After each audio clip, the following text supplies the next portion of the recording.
ইসমাইলকে মায়ার বস্তুকে আমার রাস্তায় কুরবানি করো। আল্লাহ তাআলা সাইদে বরাবর কইতে পারতা ওহির মাধ্যমে দোয়া ইব্রাহিম আমার রাস্তায় ইসমাইলকে জবাই করো। স্বপ্নে যেন দেখাই গেল এই ব্যাখ্যায় মুফাসসিররা বলে কিছু বলে যে অনেক সময় স্বপ্ন দেখলে মানুষের বাস্তবায়ন না করতে পারে, যে স্বপ্নটা তো অনেক কিছুই কিন্তু এই জন্য আল্লাহ টেস্ট পরীক্ষা নিজের স্বপ্নের মাধ্যমে দেখি আমার নবী আমার বন্ধু আমার কথার কতটুকু মূল্যায়ন করবে। দুই নম্বর কথা, সমস্ত আম্বিয়া কেরামের স্বপ্ন যেগুলো এগুলো সত্যি নয়।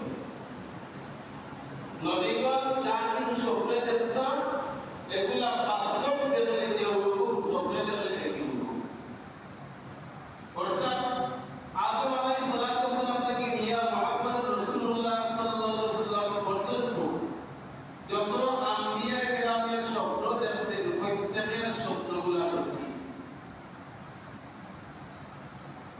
ইব্রাহিম আলাইহিস সালামের স্বপ্ন সত্যি। এই জন্য ব্যাখ্যা লেখেন যে স্বপ্ন আম্বিয়া কেরামের যত স্বপ্ন দেখতেন সবগুলি স্বপ্ন আছে রহমানি, সবগুলো স্বপ্ন আছে আল্লাহর পক্ষ থেকে দেখানো বাস্তব বিষয়। এই কথার আলোচনায় আলোকে ব্যাখ্যা কারণ লিখেন যে স্বপ্নের সাধারণত তিন।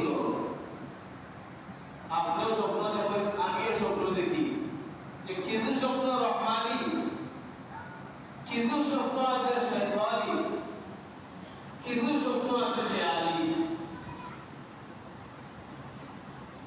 আম্বিয়া কেরামে শুধুমাত্র রহমানি স্বপ্ন দেখেন। এই হিসাবে ইব্রাহিম আলাইহিস সালামের স্বপ্ন সত্যি ছিল। মানুষ জাতি আমরা তিন প্রকারের স্বপ্ন দেখি।